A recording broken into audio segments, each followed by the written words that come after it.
Heading डाल लीजिए, average kinetic energy of gas molecules.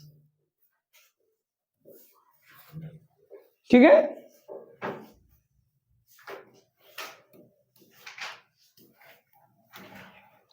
Average kinetic energy of gas molecules. ये बेटा average kinetic energy, average क्यों बोला जाता है? एवरेज इसलिए बोला जाता है क्योंकि उसके अंदर बहुत सारे मॉलिक्यूल्स होते हैं, है ना, बहुत सारे मॉलिक्यूल्स होते हैं। तो वो क्या करते हैं, एट रैंडम मोशन करते हैं। तो पूरे गैस का जो काइनेटिक एनर्जी होगी ना, उसी को एवरेज काइनेटिक एनर्जी बोलेंगे। ठीक है ना, एवरेज लेते हैं जब बहुत सारे, जैसे आपके 5 सब्जेक्ट है ना, तो 5 सब्जेक्ट का एवरेज लेते हो, कोई एक हो तो क्या एवरेज लोगे क्या? ऐसे तो है नहीं। कैसे करना, इसमें भी वही काम करना है। प्रेशर ऑफ गैस, देखिए क्या होता है, प्रेशर ऑफ गैस क्या होगा बेटा, फार्मूला देखिए, P equal to 1/3 mn by V और इनटू VRMS का होल स्क्वायर। बोलो बेटा, यही तो प्रेशर ऑफ गैस है ना, फार्मूला यही है ना प्रेशर ऑफ गैस का। और mn को आप क्या बोलते हो, m इंटू एन को m, तो P इक्वल टू कितना हो जाएगा, 1/3 m अपान V और इंटू V। आपको लगेगा सर फिर वही काम क्यों कर रहे हैं, हम लोग रूट मीन स्क्वायर स्पीड नहीं निकाल रहे हैं, हम लोग काइनेटिक एनर्जी निकाल रहे हैं पूरे गैस मॉलिक्यूल्स का है। तो क्या करेंगे बेटा, इसको इधर लाएंगे तो क्या हो जाएगा 3PV। ये हम समझ रहे हो ना क्या है, m इंटू एन, m माने बताया है मास ऑफ वन मॉलिक्यूल्स और n क्या है, नंबर ऑफ मॉलिक्यूल्स। तो टोटल मास ऑफ गैस क्या होगा, m इंटू एन। बोलो, नहीं होगा। तो अब बताइए 3PV इक्वल टू कितना होगा बेटा, m इंटू VRMS का होल स्क्वायर। होगा कि नहीं? हम लोगों को एवरेज काइनेटिक एनर्जी चाहिए, होगा। देख लो ये 3PV अपान इतना होगा कि नहीं, यही होता ना 1/3 mn बाई V VRMS का होल, 3PV हो गया, है ना। तो आप 2 से दोनों तरफ मल्टीप्लाई कर दो यार, देखो 1/2 m VRMS का होल स्क्वायर। बोलिए ये काइनेटिक एनर्जी है कि नहीं, यही एवरेज काइनेटिक एनर्जी है। तो आप क्या बोलोगे, इसलिए average kinetic energy, average kinetic energy, kinetic energy of gas molecules, of gas का लो पूरा, चलिए गैस मॉलिक्यूल्स कहिए, कितना हो जाएगा बेटा मॉलिक्यूल्स, ये हो जाएगा देखो ये E बार इक्वल टू कितना होगा, हाफ m इंटू VRMS का होल स्क्वायर। होगा कि नहीं बताओ? तो दोनों बेटा ये बराबर कर लेते ना, फ्रॉम 1 एंड 2, इसको ऐसे लिखने की वैसे कोई जरूरत नहीं थी। फिर क्या बोलेंगे यहां, from 1 and 2 we get, from 1 and 2। तो क्या होगा बेटा बताओ, एवरेज काइनेटिक एनर्जी कितना आया, 3/2 PV। बोलिए, ठीक है। तो आप देखो ये PV आ गया यहां पर, आप इसको ऐसे कर सकते हो, फॉर 1 मोल गैस, अगर गैस का 1 मोल लेते हैं तो PV क्या होगा बेटा, RT हो जाएगा। यहां रखो तो E कितना आएगा, ऐसे एवरेज लगाएंगे 3/2 RT आएगा कि नहीं आएगा, बोलो 1 मोल गैस के लिए 3/2 RT, बोलो E, ये V है वॉल्यूम। अच्छा बेटा for n mole gas, for N mole gas क्या हो जाएगा, ई कितना हो जाएगा 3/2 N R T.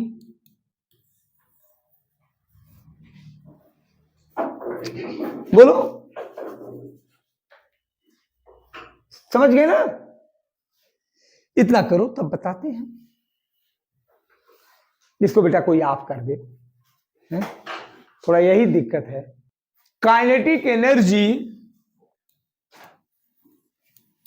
Energy for 1 molecules of gas,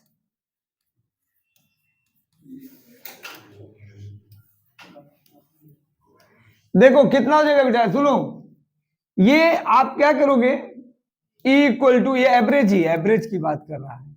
अब यहां 1 के लिए एवरेज मत लीजिए, ई 3/2 KT,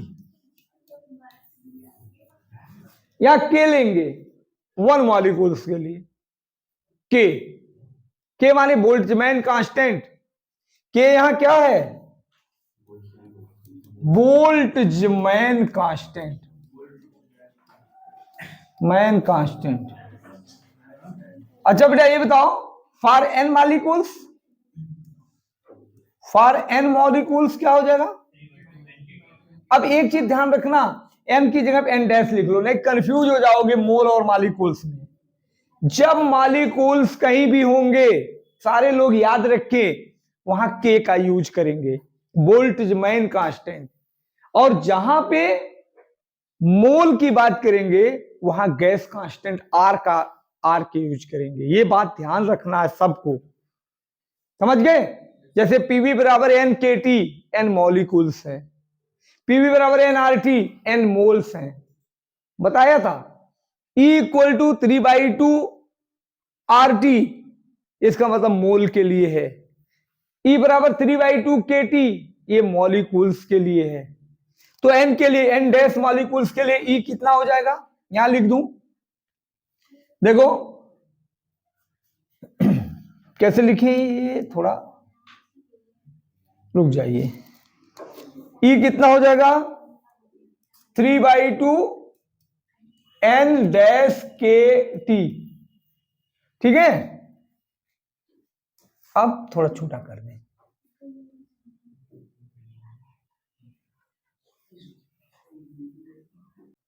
देखिए, a vessel contains 2 non reacting gases, a vessel contains 2 non-reacting gases, ठीक है, non reacting gases, that is neon, neon bracket में mono atomic, and oxygen,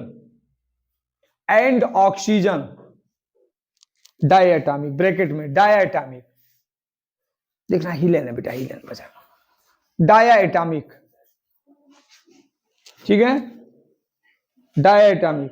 the ratio of their partial pressure is,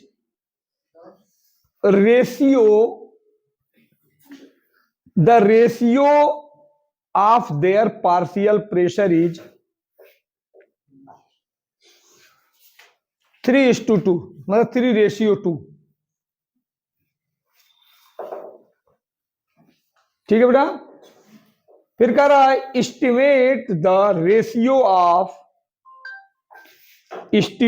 ratio of number one number of molecules, estimate the ratio of number one number of molecules,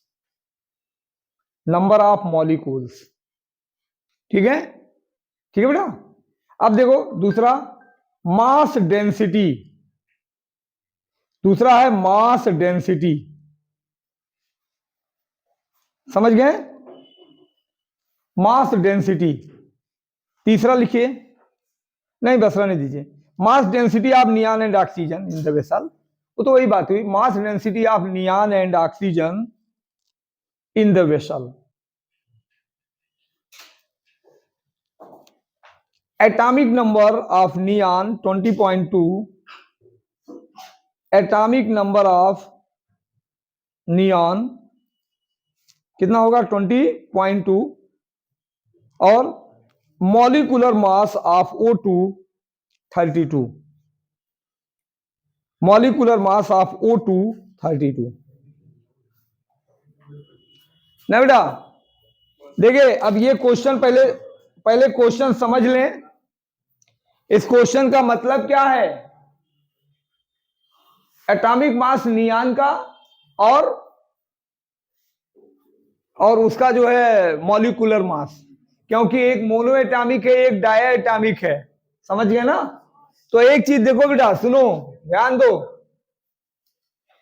एक ध्यान देना, यहां ध्यान क्या देना, एक question है क्या, मान लो एक ये वेसल है, इस वेसल में नियॉन और ऑक्सीजन रखी गई है। तो अब ये बताओ, नियॉन और ऑक्सीजन रखी गई है, तो क्या ये दोनों आपस में रिएक्ट करेंगी? ऐसी गैसें रखी गई हैं जो आपस में क्या करें, रिएक्ट ना करें। नियॉन इनर्ट गैस है, नोबल गैस है, ये रिएक्शन नहीं करती है किसी के साथ, बहुत विशेष परिस्थितियों में। तो नियॉन अपना अलग, और देखो अब मान लो नियॉन का पार्शियल प्रेशर ले लो P1 और इसका पार्शियल प्रेशर P2, बोलिए, कह रहा है कि दोनों के मॉलिक्यूल्स का रेशियो बताइए। तो आप एक बात बताओ बेटा, इसमें कौन कौन सी सिचुएशन सेम हो सकती है? वॉल्यूम सेम हो सकता है दोनों का, सेम होगा कि नहीं? एक ही बर्तन में जब गैसें होती हैं तो जो वॉल्यूम उसका होगा वही वॉल्यूम इसका माना जाता है, समझ गए।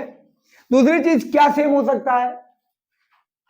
टेम्परेचर, एक ही बर्तन है भाई, बोलो, है ना। तो आप एक बात बताइए, पीवी बराबर क्या होता है? तो मोल्स आ जाएंगे, मॉलिक्यूल्स का रेशियो कहा है ना। पहले इनको गिवन दैट, क्या गिवन दैट है आंसर में समझिए। गिवन में क्या है? Partial pressure. ये कौन सा प्रेशर है? जब दोनों गैसें उस बर्तन के अंदर हैं तो वो गैसें अपना अलग अलग प्रेशर जो लगा रही है वही उनके पार्शियल का मतलब है अपने अपने पार्ट, अपने अपने अंश का जो प्रेशर लगा रही हैं। समझ गए। जैसे एक टीम में 5 लोग काम करते हो तो पांचों लोग मिलकर टीम को जिताते हो ना। तो टीम का जो पार्ट अंश, पार्शियली आपने कुछ भाग दिया, किसी ने बॉलिंग अच्छी कर दी, किसी ने बैटिंग अच्छी कर दी, किसी ने फील्डिंग अच्छी कर दी, क्यों? तो सबका पार्शियल मिलके क्या होता है? टोटल प्रेशर होता है। अगर हम कहें टोटल प्रेशर क्या होगा इसमें, तो P1 प्लस P2 होगा, क्यों? और ये पार्शियल है, दोनों का अलग अलग प्रेशर तो लगा रहे हैं ना वो। तो बेटा बताओ पीवी बराबर क्या होगा? नंबर ऑफ मॉलिक्यूल्स में क्या लेते हो तुम? एन मान लेते हैं, नियॉन के एन मॉलिक्यूल्स हैं, KT है कि नहीं है? नंबर 1, बोलिए। उसके लिए अगर लेते हैं तो क्या हो जाएगा? N2 K2 हो जाएगा, बोलिए। तो पार्शियल प्रेशर है नहीं ये। यहां गिवन दैट क्या दिया है? P1 बाई P2 कितना दिया हुआ है? कितना दिया है? 3/2।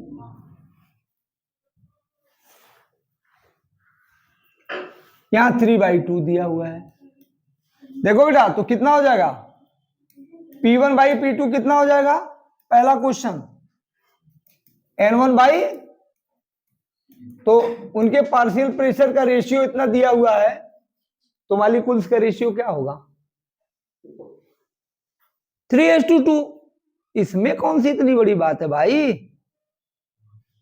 पीवी बराबर NKT तो लोगे अलग अलग कि नहीं लोगे? कोई गैसें किसी से रिएक्ट थोड़ी कर रही है भाई। ये पार्ट करेंगे। इसका सेकंड पार्ट क्या है? ये समझ में आया?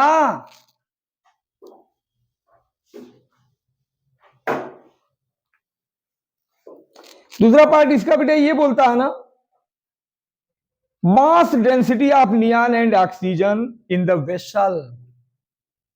मास डेंसिटी, ये मास डेंसिटी क्या है आप बताओ, वही तो पूछ रहा हूं। सुन लो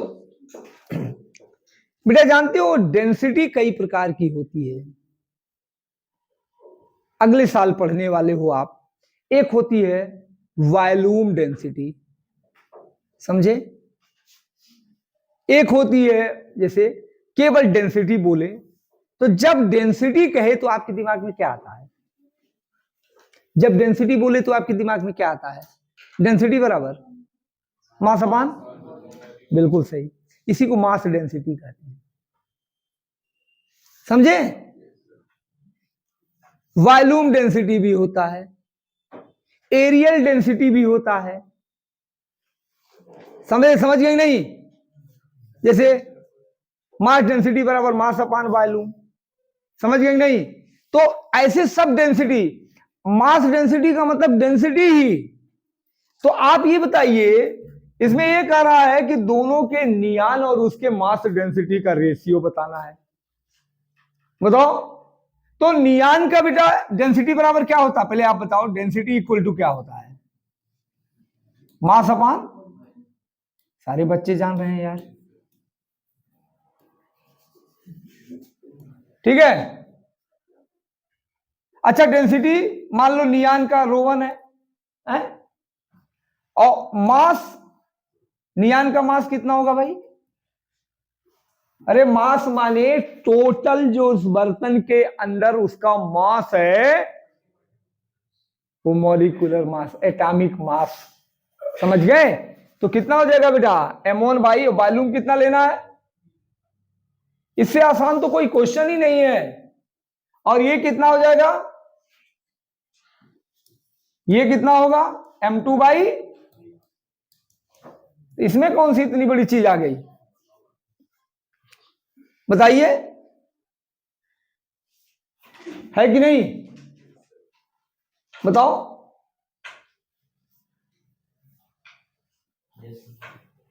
तो अब ये बताना है आपको यहां पर कि इसके रेशियो को, अगर आप रेशियो, जैसे मास डेंसिटी आप नियॉन और वो लिया है ना, तो एक चीज इसमें ध्यान देना है बहुत इंपॉर्टेंट। देखिए इसमें क्या बोला है, mass density of neon and oxygen in the vessel, अगर उनके एटॉमिक नंबर्स दिए गए हैं। तो आप एक बात बताओ, जैसे ये तो एक एक मॉलिक्यूल्स हो ना, तो उसका मास है कि नहीं? जैसे वो कह सकते हो आप, एटॉमिक मास तो यही तो दिया हुआ है, क्या दिया हुआ है? Atomic number of neon, atomic number of neon दिया गया है ना। तो एटॉमिक नंबर ऑफ नियॉन का मतलब एक नियॉन का ही तो एटॉमिक नंबर दिया गया है। जब ऑक्सीजन बोला जाता है तो आप कैसे बोलते हो? O2 का कितना बोलते हो? 16 दूनी 32, तो एक ऑक्सीजन का ही तो 32 है कि नहीं है? बोलिए। लेकिन इसके अंदर अब आपको यह बताना है, अब ध्यान यही देना है। देखिए यही गलती कर जाएंगे बच्चे, बोलो। इसके अंदर नियॉन और उसके ऑक्सीजन के हजारों लाखों करोड़ों मॉलिक्यूल्स हुए हैं ना, जिनके रेशियो देखो इतने दिए गए यहां पे, है ना। तो अगर आप ये कर दोगे डेंसिटी m1 बाई वी, तो इसका मतलब क्या हो गया? m1 का मतलब है क्या कि किसी एक नियॉन का मास है ये। तो आप चाहो तो स्मॉल में लिख लो जिससे कंफ्यूजन ना हो। किसी एक नियॉन का मास, मैं बताना क्या चाह रहा हूं, एक नियॉन का मास, ठीक है। तो अगर एक नियॉन का मास लोगे तो यहां पर या तो आप इस तरीके से करिए, तब कंफ्यूजन नहीं होगा। डेंसिटी बराबर मास अपान वॉल्यूम। तो मान लियो अगर मैं कहूं डेंसिटी फॉर नियॉन, यहां हम कहें, देखो यही समझो, डेंसिटी ऑफ नियॉन। तो बेटा नियॉन के लिए यहां पर जब आपको मास लेना होगा, तो एक नियॉन का मास तुम्हारा दिया गया है कितना? 20.2, और नंबर ऑफ मॉलिक्यूल्स इसमें कितने हैं ये ऐसे करके पता नहीं रेशियो में, तो आप यहां पर क्या रख सकते हो? ऐसे रख सकते हो यहां पे m और इनटू N1। ये टोटल मास हुआ, उसके अंदर टोटल नियान का मास हुआ। भाई नियान का एक मालिक्यूल का मास कितना दिया हुआ है, एक एटम का मास कितना दिया हुआ है M1, और उसमें N1 मालिक्यूल्स हैं, तो टोटल मास कितना होगा उसमें M1 इंटू N1। तो अपान वॉल्यूम तो यही होगा ना, पूरा वॉल्यूम। बोलो, ये इक्वेशन नंबर 3। यही गलती कर जाते हैं बच्चे, एक रख देते हैं यहाँ पे, ये केवल मास 20 रख देंगे, गलत हो जाएगा। फिर क्या कहेंगे, डेंसिटी ऑफ किसका हो जाएगा, ऑक्सीजन।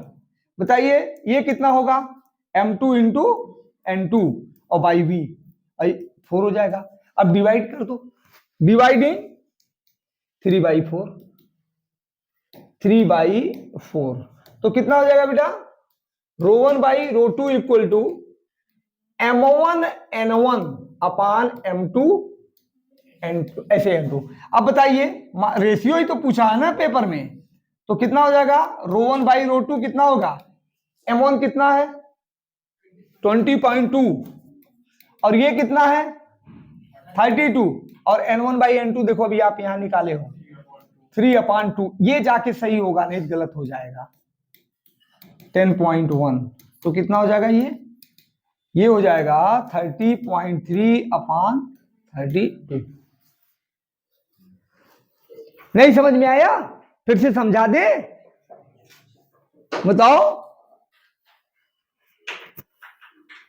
बस बच्चे यही गलती कर जाते हैं, M/V रख करके 20, यहाँ 20 रख देते हैं 20.2 और यहाँ 32 रख देते हैं और डिवाइड कर देते हैं बस। लिखिए at what temperature, at what temperature, सब उसका है एनसीईआरटी का 9वां क्वेश्चन। एट व्हाट टेम्परेचर, देखो ये समझ में आया, यस सर। ये कैंसिल हो जाएगा, यहां क्या हो जाएगा, देखिए ध्यान दीजिए 1/2 और ये कितना होगा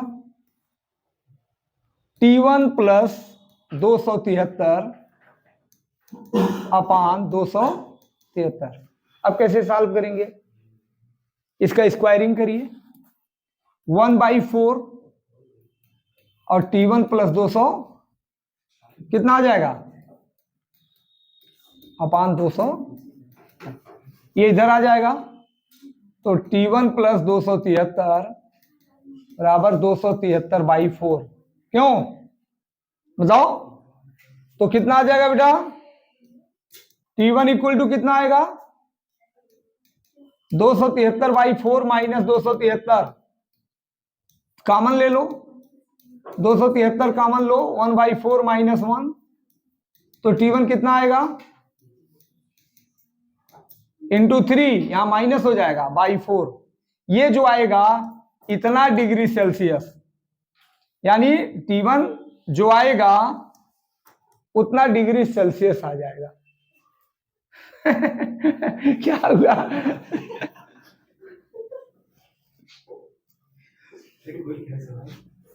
बताओ, जरा कैलकुलेटर से निकालो कितना आया, ये आएगा -204.75। ठीक है, करके देखो डिग्री सेल्सियस,